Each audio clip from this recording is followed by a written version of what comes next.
Hello दोस्तों, मैं हूं वैभव और आप देख रहे हैं बिट्स फॉर बायोलॉजी। तो कैसे हैं आप लोग? तो आपके मेडिकल एग्जाम्स का काउंटडाउन स्टार्ट हो चुका है और आपने तैयारियां भी जोरों से कर दी होगी स्टार्ट।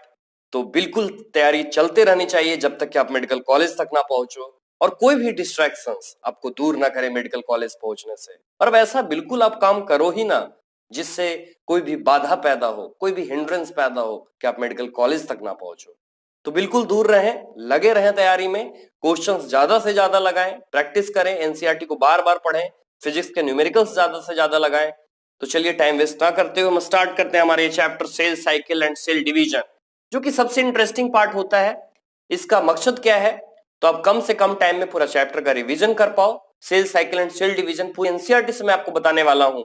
और इसमें सबसे खास बात होती है कि मैं इसमें हाइलाइटर का यूज करता हूं। इसमें दो तरह के हाइलाइटर्स यूज होते हैं। एक तो रेड हाइलाइटर, जिससे वो चीजों को मैं अंडरलाइन करता हूं जो चीज एग्जाम में पूछी जा चुकी है। दूसरा येलो हाइलाइटर से वो चीजों को मैं अंडरलाइन करता हूं जो एग्जाम में पूछे जाने की चांसेस बनती हैं, जो अभी तक नहीं पूछी गई हैं और जिन जो ज्यादा important point exam point of view से है। तो ये बातें मुझे आपसे पहले करनी थी। तो चलिए स्टार्ट करते हैं cell cycle and cell division. सबसे पहले तो बात आती है रुडोल्फ वर्चो की। वो स्टेटमेंट आपने सुना होगा, ओमनिस सेलुला इस सेलुला, मींस जो नए सेल हैं वो प्री एग्जिस्टिंग सेल के डिवीजन से आते हैं। Means every cell is derived from a cell. तो फिर क्या था रुडोल्फ वर्चो के इस स्टेटमेंट के बाद, ये सजेशन के बाद और भी नए रिसर्च बायोलॉजी में होते गए। फिर क्या था? फिर फ्लेमिंग ने माइटोसिस दिया, फार्मर और बोने ने मियोसिस दिया। तो ये शानदार है, फिर दौर चलता गया, इस पे रिसर्चेज कई बार हुई, तब ये जाकर cell cycle and cell division के जो बातें हम पढ़ेंगे इसमें वो चीज सामने आई। तो सबसे पहले cell cycle and cell division के बारे में तो आप जानते ही हैं कि ग्रोथ और रिप्रोडक्शन किसी भी सेल के कैरेक्टरिस्टिक होते हैं, किसी भी लिविंग ऑर्गेनिज्म के कैरेक्टरिस्टिक होते हैं, जैसा कि हमने द लिविंग वर्ल्ड में भी बात किया था। इसके आगे जो इंपॉर्टेंट लाइन है मैं वही बताऊंगा। आगे कोई भी सिंगल सेल है, कोई भी लार्ज ऑर्गेनिज्म है, वो सिंगल सेल से ही बना है।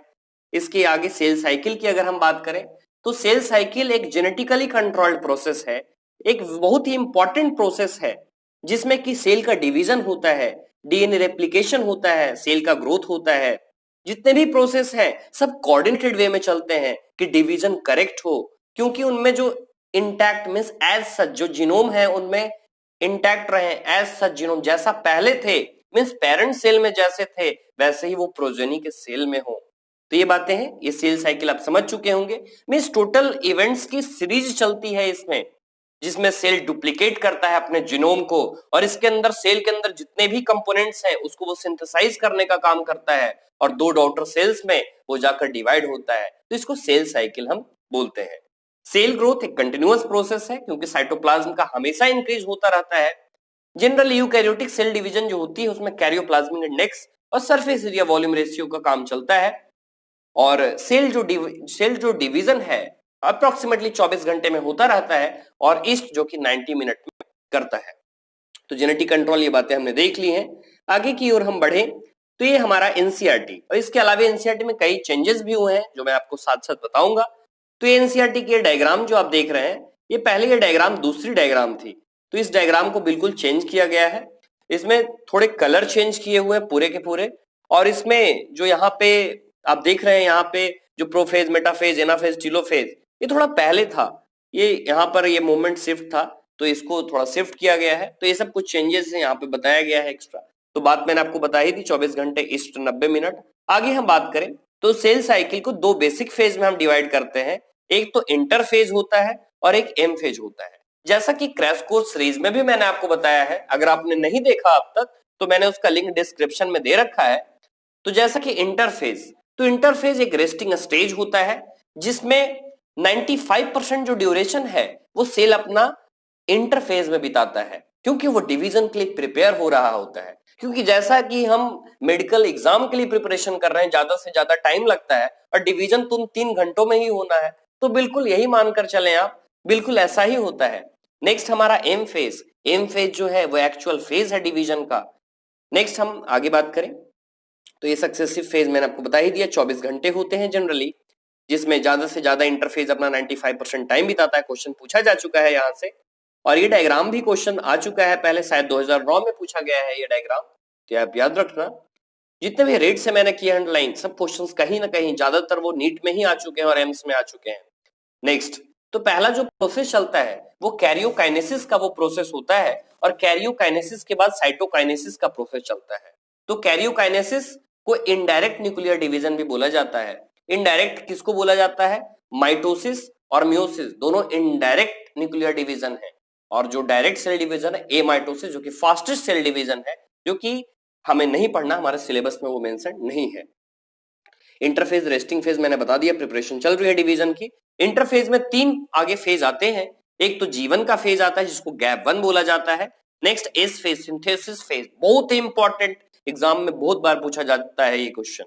नेक्स्ट G2 फेज जिसको गैप 2 फेज हमने बोला। अब सब में देखेंगे हम लोग हो क्या रहा है, G1 फेज में क्या हो रहा है, एस फेज में क्या हो रहा है, G2 फेज में क्या हो रहा है। आगे की ओर हम बढ़े तो जीवन के बारे में पहले आपको मैं बता दूं जीवन फेज में होता क्या है। तो पहली बात तो ये इंटरवल होता है माइटोसिस के बीच और डीएनए रेप्लिकेशन के बीच में। सिंथेसिस इसमें ही होता है, डीएनए रेप्लिकेशन, तो इसके बीच का एक इंटरवल होता है। सेल इसमें मेटाबॉलिकली एक्टिव होते हैं और कंटिन्यूअसली ग्रोथ ये चलता रहता है, और ज्यादातर जो ऑर्गेनल है इसमें ही डुप्लीकेट होते हैं। तो ये थी जीवन के बारे में, ये आपको बात मैंने बता दी। नेक्स्ट है एस फेज, जो कि बहुत ही ज्यादा इंपॉर्टेंट है, इसका आप ध्यान से सुनना। एस फेज जिसमें डीएनए का रेप्लिकेशन होना है, सेंट्रियोल का डुप्लीकेशन होना है, साइटोप्लाज्म ऑफ एनिमल सेल का डुप्लीकेशन होना है, हिस्टोन प्रोटीन का सिंथेसिस होना है, और सबसे खास जो क्रोमोसोम के नंबर होंगे वो तो बिल्कुल सेम होंगे, लेकिन डीएनए कंटेंट जो होगा वो बिल्कुल डबल हो जाता है। ये हमारी खास बात है इस फेज के बारे में जो यहाँ पर दे रखा है। हमेशा क्वेश्चन इससे पूछे जाते रहे हैं और आगे भी पूछे जाते रहेंगे।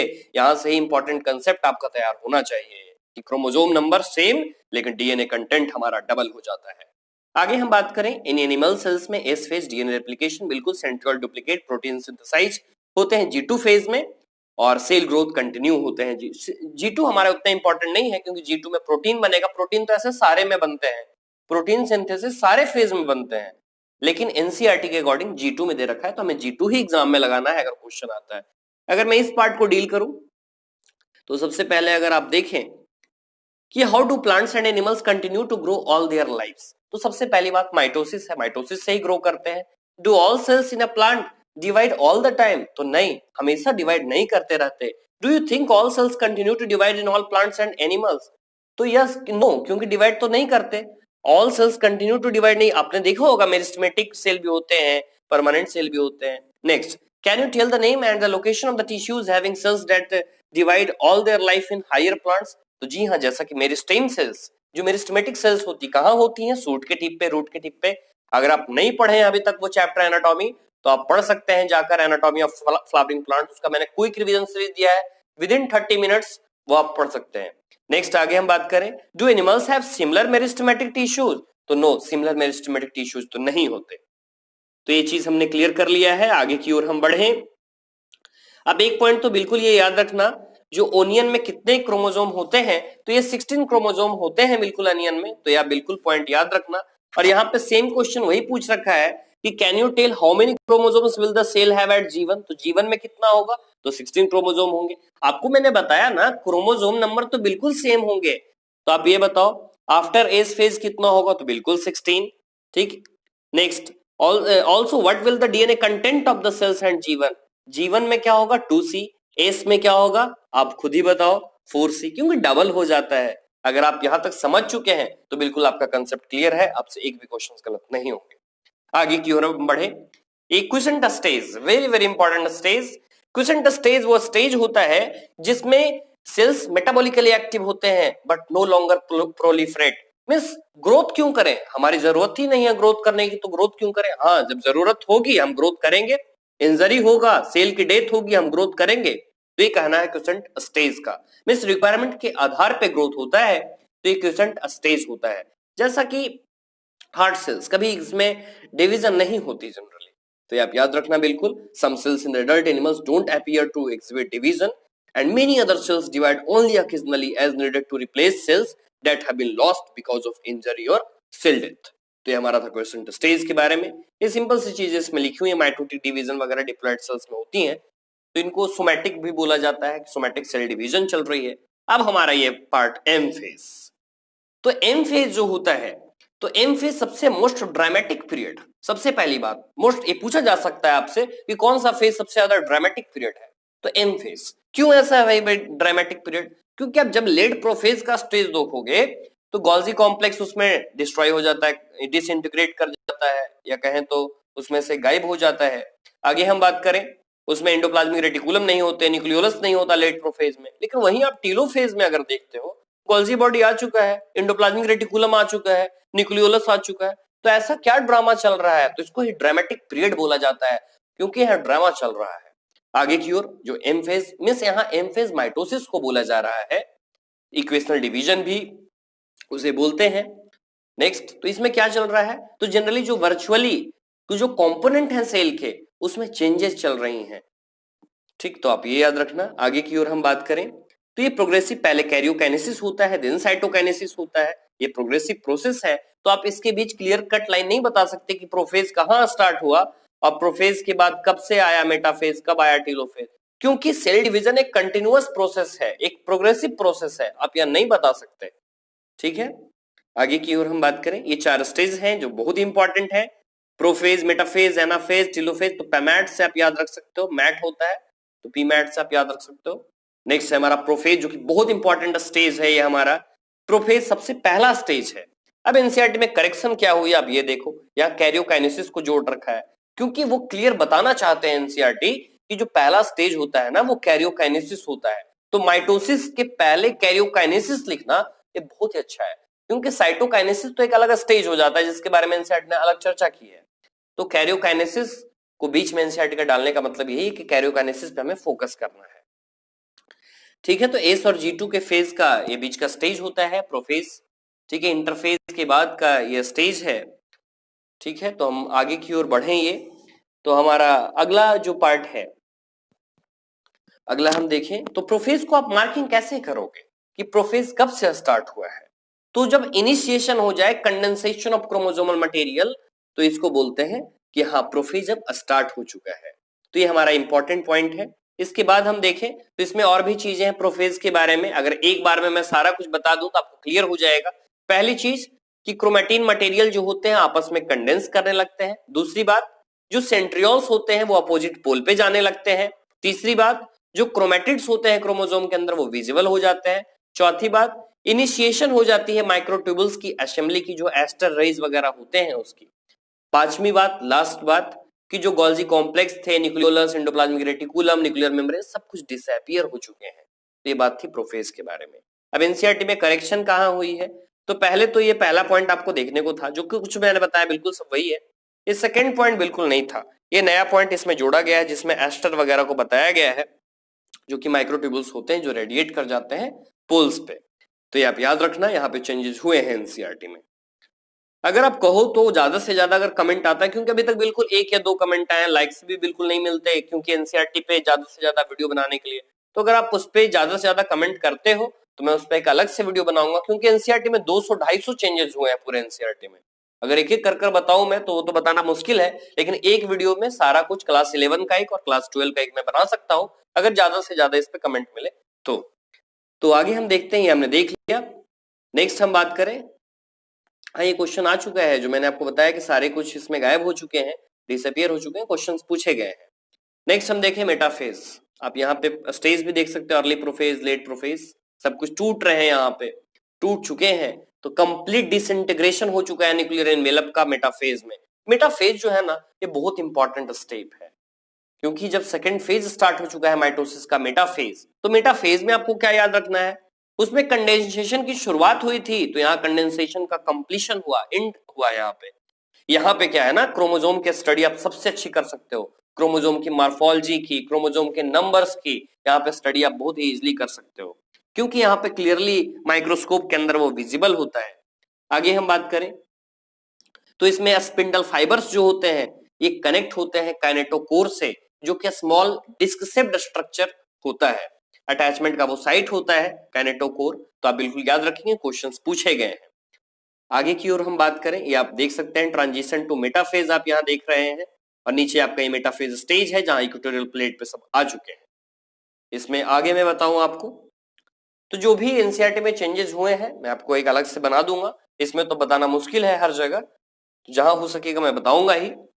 ठीक है, तो मेटाफेज को कैरेक्टराइज हम कैसे करेंगे कि सब कुछ अगर इक्वेटर पे आ जाए ना, इक्वेटर पे देखिए जाना स्टार्ट कर रहे हैं, ट्रांजिशन टू मेटाफेज इस स्टेज को बोला जा रहा है।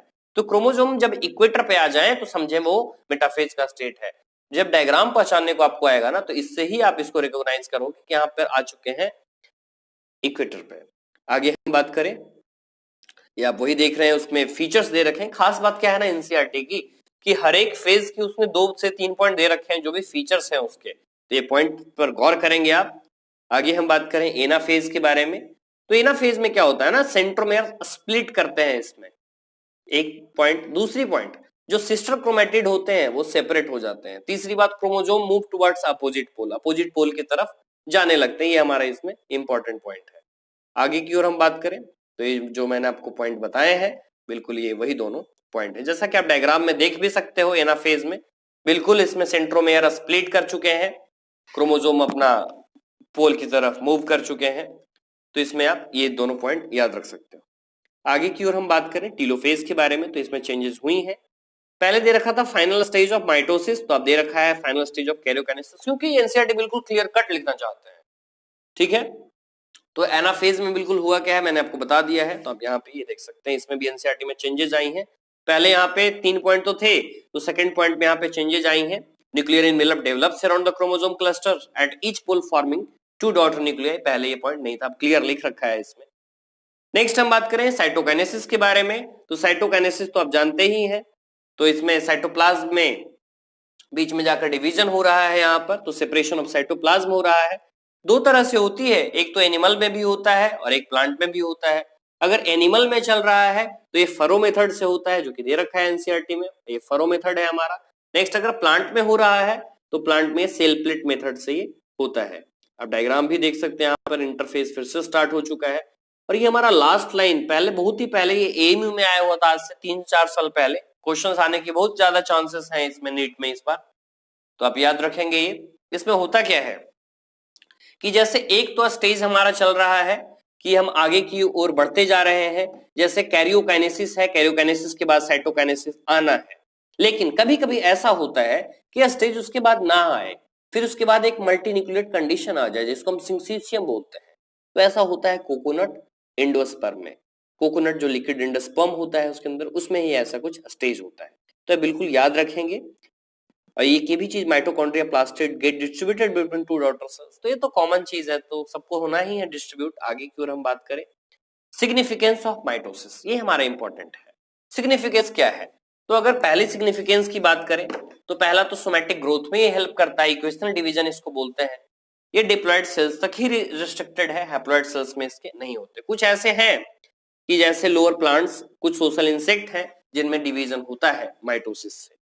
इसके बाद जो भी आइडेंटिकल जेनेटिक कॉम्प्लीमेंट को ये रखे हुए होता है, क्योंकि जितने पेरेंट्स में थे तो डॉटर में भी सेम टाइप के ही मिलते हैं और सेम नंबर के मिलते हैं क्रोमोसोम्स।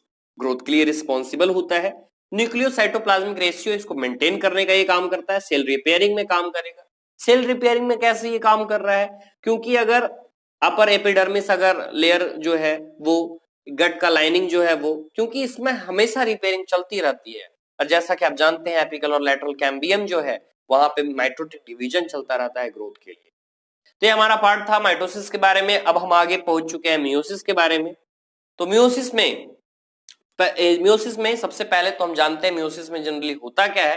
तो मियोसिस जनरली ये हैप्लॉइड सेल्स में होता है मियोसिस, तो ये आप पहला पॉइंट इसमें याद रखेंगे मियोसिस के बारे में। मियोसिस के बारे में और मैं बताऊं, रिडक्शन डिवीजन इसको बोलते हैं, ये हमारा इंपॉर्टेंट है। तीसरा, जनरली रिप्रोडक्टिव सेल्स में ये होता है। चौथा, ये 4 सेल्स जनरली प्रोड्यूस करता है। क्रोमोसोम नंबर इसमें हाफ हो जाते हैं, इसलिए इनको रिडक्शनल डिवीजन भी बोला जाता है। डबल डिवीजन होता है, गैमेट फॉर्मेशन में होता है, और वेरिएशन इसमें से ज्यादा देखने को मिलता है क्योंकि जीन में एक्सचेंजिंग चलती रहती है। तो ये पार्ट आपका बिल्कुल कवर हो चुका है। आगे हम बात करें, कुछ की फीचर्स यहाँ पे दे रखे हैं वो आप देख लेंगे कि मियोसिस जो होता है उसमें होमोलोगस क्रोमोसोम के बीच पेयरिंग होती है रिकॉम्बिनेशन से, जो कि आपको प्रोफेज फर्स्ट में समझ में आएगा। आगे हम बात करें तो 4 हैप्लॉइड सेल्स बन ही चुके हैं, तो ये आप देख रहे हैं यहाँ पे मियोसिस 1 और मियोसिस 2। तो हम आगे बात करें मियोसिस 1 के बारे में। तो ये मियोसिस 1 जो है हमारा इंपॉर्टेंट पार्ट हो जाता है। मियोसिस 1 जैसा कि आपको मैंने क्रैश कोर्स सीरीज में बहुत ही डिटेल में अच्छे से बता रखा है इसके बारे में मैंने डायग्राम भी बहुत अच्छे खासे दिखा रखे हैं इसमें। तो इसमें आप देख सकते हैं मियोसिस 1। तो मियोसिस 1 जो होता है तो इसमें प्रोफेज फर्स्ट पहला चलता है। तो prophase first of the first mutate division is typically longer, बहुत ही लंबा चलता है ये जो स्टेज आप देख रहे हैं, बहुत ही लंबा चलता है, लॉन्ग एंड कॉम्प्लेक्स स्टेज भी ये होता है। तो प्रोफेज फर्स्ट में याद रखने वाली चीजें 5 स्टेजेस इसमें बिल्कुल चलती हैं। तो पांचों स्टेज के हमें नाम याद रखने हैं। तो इसका पहला लेटर एल है तो लालू इसको याद रखेंगे, leptotene. Z for zygotene, P for pachytene, D for diplotene और डायाकाइनेसिस इसमें लास्ट में चलता है। तो लालू जाए प्लेन से दीपिका दिखाए, ये बिल्कुल इसका यूनिवर्सल ट्रिक है, तो आप याद रखेंगे इसको। और ये सीक्वेंस अगर आपको याद है ना, बहुत सारे एग्जाम के क्वेश्चन आपके सॉल्व हो जाएंगे। ठीक है, तो ये 5 फेज आप यहाँ पे देख लिए। अब पहला जो स्टेज है वो लेप्टोटीन का स्टेज है। तो लेप्टोटीन के स्टेज में होता क्या है कि लेप्टोटीन के स्टेज में जो लाइट माइक्रोस्कोप के अगर आप अंदर देखते हो तो लाइट माइक्रोस्कोप के अंदर आपको क्रोमोसोम जनरली विजिबल देखने को दिखाई देगा। और इसमें जो कंपैक्शन की अगर बात करें तो कंपैक्शन जो है वो कंटिन्यू इसमें रहती है। तो ये बातें थी इसमें, तो आप ये याद रखना। और आगे हम बात करें सेकंड स्टेज के बारे में, जाइगोटीन के बारे में। तो जाइगोटीन में क्या होता है, जो होमोलोगस क्रोमोसोम होते हैं उसमें पेयरिंग स्टार्ट हो जाती है और इस पेयरिंग को ही सिनेप्सिस बोला जाता है। आपको मैं खास बात बताऊं, अगर आपने प्रोफेज फर्स्ट कर लिया ना पूरे मियोसिस का, आपके क्वेश्चन सॉल्व हो जाएंगे सारे के सारे जितने आ चुके हैं। कुछ आपसे बचेगा जो मियोसिस सेकंड से पूछे जाते हैं क्वेश्चन, मियोसिस फर्स्ट के मेटाफेज एनाफेज से, लेकिन ज्यादातर एग्जाम्स में जो क्वेश्चंस आते हैं ना वो यहीं से आते हैं। और यहाँ से लिमिटेड क्वेश्चन बनते हैं। जाइगोटीन में क्या होगा, तो सिनेप्सिस होगा, इसमें सिनेप्टोनिमल कॉम्प्लेक्स बनेगा, इस तरह के स्टेजेस बनते हैं, फिर बीच में यहाँ से कनेक्शन होगा, सिनेप्टोनिमल कॉम्प्लेक्स बन गया। यही बाइवेलेंट अपीयर होते हैं, टेट्राइड, टेट्राइड 4 क्रोमोसोम यहाँ पे क्लियरली देखने को आपको मिलेंगे। और टेट्राइड कब अच्छा विजिबल होता है, तो ये पैकेटीन स्टेज में सबसे ज्यादा अच्छा विजिबल होता है। इस पॉइंट मैंने आपको क्लियर कर दिया है, इसका जाइगोटीन का सिनेप्टोनिमल कॉम्प्लेक्स, बाइवेलेंट, टेट्राइड वगैरह। ठीक है, जो पहले 2 स्टेज थे जो लेप्टोटीन और जाइगोटीन काफी शॉर्ट होते हैं। ठीक, आगे हम बात करें पैकेटीन के बारे में। तो जो पैकेटीन होता है तो पैकेटीन में जो टेट्राइड है ये काफी अच्छा विजिबल होगा, दिखाई हमें अच्छे से देगा। और इसके बाद रिकॉम्बिनेशन नोड्यूल्स इसमें मिलते हैं और यहीं पे आपको क्रॉसिंग ओवर चलेगी जिसमें एक्सचेंजिंग होता है जेनेटिक मटेरियल का 2 होमोलोगस क्रोमोसोम के सेगमेंट के बीच। और क्रॉसिंग ओवर जो है कि एंजाइम मेडिएटेड प्रोसेस है जिसमें रिकॉम्बिनेज इंपॉर्टेंट है, जो रिकॉम्बिनेज एंजाइम है वो इसमें काम करता है। तो ये आप याद रखेंगे, रिकॉम्बिनेशन हो रही है होमोलोगस क्रोमोसोम के बीच। और ये पैकेटीन का जब एंड हुआ है तब ये स्टेज आई है यहाँ पे, तो आप याद रखेंगे। नेक्स्ट है जो बिगिनिंग होता है डिप्लोटीन का, तो जो सिनेप्टोनिमल कॉम्प्लेक्स बना था ना उसका डिसोल्यूशन हो जाता है। आगे हम बात करेंगे काइजमाटा का फॉर्मेशन होता है। तो काइजमाटा का पूछा जाएगा फॉर्मेशन हुआ किसमें, तो डिप्लोटीन स्टेज में। काइजमाटा क्या है, तो एक एक्स शेप्ड स्ट्रक्चर है जो अगर कुछ वर्टेब्रेट की अगर बात करें तो उसमें डिप्लोटीन जो है लास्ट कोई कुछ मंथ तक या लास्ट के कुछ सालों तक भी चलता है। जो फाइनल स्टेज है म्यूटिक प्रोफेज फर्स्ट का वो डायाकाइनेसिस है। शुरुआत तो हुई थी लेप्टोटीन से, अंत होता है डायाकाइनेसिस से, जिसमें जो काइजमाटा बना था एक सेप्ड स्ट्रक्चर उसका टर्मिनलाइजेशन हो जाएगा, वो डिसॉल्व हो जाएगा, खत्म हो जाएगा बिल्कुल। आगे हम बात करें म्यूटिक स्पिंडल जो है इसमें असेंबल होते हैं, न्यूक्लियोलस जो है वो डिसअपीयर हो जाता है। तो ये सब कुछ बातें हैं इसके बारे में। आगे हम बात करें मेटाफेज फर्स्ट, इसमें बिल्कुल वही इक्वेटोरियल प्लेट पे आ जाएगा। नेक्स्ट बात तो हम जानते ही यहाँ पर स्टेजेस देख ही रहे हैं, इक्वेटोरियल प्लेट पे आ जाएगा, फिर पोल्स पे जाने लगेंगे, फिर जाकर टेलोफेज लास्ट जहां सब कुछ फिर से आने का शुरुआत हो जाएगा। ये क्वेश्चन पूछा गया है आपसे एनाफेज फर्स्ट के बारे में कि होमोलोगस क्रोमोसोम किसमें सेपरेट होते और किनमें सिस्टर जो क्रोमेटिड होती हैं वो सेंट्रोमेयर से एसोसिएट होते हैं, जुड़े हुए होते हैं। ये क्वेश्चन आपसे पूछा गया था, तो एनाफेज फर्स्ट का ये स्टेज है। और ये डायड ऑफ सेल्स वगैरह देख ही रहे हैं आप। नेक्स्ट हम इसमें बात करें, ये सब सिंपल सी चीजें। नेक्स्ट हम मियोसिस सेकंड, जो मियोसिस सेकंड होता है बिल्कुल ये माइटोसिस की तरह होता है। मियोसिस सेकंड जो है ये हैप्लॉइड सेल्स में चलता है और माइटोसिस जो कि डिप्लॉइड में चलता है, बस अंतर यही है। तो आप यहाँ पे देख रहे हैं सब स्टेज बिल्कुल सेम है। और जहां तक बात है सिग्निफिकेंस की मियोसिस की, तो मियोसिस का सिग्निफिकेंस काफी खास है क्योंकि क्रोमोसोम नंबर का कंजर्वेशन करना चाहता है कि कुछ स्पेसिफिक जो क्रोमोसोम नंबर है वो मेंटेन रहे और क्रोमोसोम का जो नंबर है वो रिडक्शन हो जाता है हाफ से। तो आप याद रखेंगे वेरिएशन में भी काफी बढ़ावा देता है, क्योंकि इवोल्यूशन में वेरिएशन बहुत ही जरूरी है। अब वेरिएशन आते कहां से हैं? क्योंकि मियोसिस से ही वेरिएशन आते हैं। और इसका समरी आप एक बार पढ़ लेना, इतना रिक्वेस्ट है मेरा आपसे। एक बार समरी का रिवीजन कर लेना एनसीईआरटी का, कुछ समरी में भी आपको खास नया कंसेप्ट आपको पता चलेगा। तो ये समरी आप एक बार देख लेना, क्विक रिवीजन में 2 मिनट में आपका ये समरी हो जाएगा, 5 मिनट में। तो ये कंप्लीट आपका हुआ cell division, cell cycle and cell division. इसके बाद इसके जितने भी क्वेश्चंस आए हुए हैं पिछले एग्जाम में वो आप कर लेना। तो इसी तरह लगातार बने रहिए बिट्स फॉर बायोलॉजी पे, और कमेंट्स अपने लिखते रहिए। जो भी आपकी प्रॉब्लम होती है, जैसे कुछ दिन पहले ही रिलेटेड सिलेबस है एनसीईआरटी की, तो जो लोग बच्चों को डाउट होता है, बहुत दिन से डाउट में थे, बच्चों का क्लियर हो जाता है कंसेप्ट। तो ये चीज आप याद रखेंगे, कमेंट करना ना भूलें। Thank you for watching this video. Have a nice